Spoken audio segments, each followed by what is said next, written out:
Westpac's approach to workplace mental health, we've got a very evidence-informed strategy. We look at mental health holistically, so we realise that mental health is a positive concept, but mental ill health doesn't discriminate, nor preclude somebody from being a great performer and contributor. We're a very highly regulated industry, so I think there's always going to be scrutiny around what are we doing. I think looking at our industry as well, we're subject to rapid change. So how do we make sure that we're designing work in ways that fit hybridised workplaces and people working in ways in which their jobs may not have been initially designed. Job design, the design of work, is foundational for positive mental health. It's foundational for preventing mental ill health in the workplace, and it's foundational for engagement, productivity and performance. A lot of programs that look at workplace mental health are actually just looking at workplace mental ill health.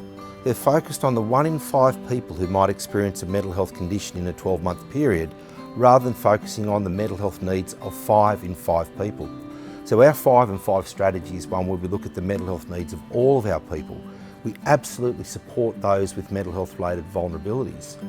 We look at doing everything we can as well to support the mental health needs of everyone else in the organisation to help encourage people to flourish and thrive. So it's not just about a campaign or an initiative, it's where we have a really holistic view of mental health, and I love hearing those sorts of conversations happening at the CEO level, because we know that when they're having those sorts of conversations, they're not just focusing on something that ticks a box or wins an award. You know, they're genuinely trying to improve people's experience of work. So for me, a mentally healthy workplace is one that's good for people, where they're stimulated. They've got some control over how they're doing things, and where the demands upon them might be stretch demands, might be helping them flourish and thrive, but they're not going to burn people out.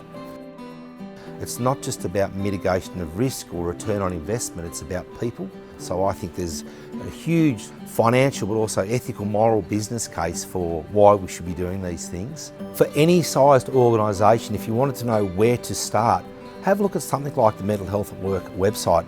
We've never had an opportunity like this where we've had so many resources freely available to organisations, but it's up to organisations of all shapes and sizes to pick those up and make sure they're using them.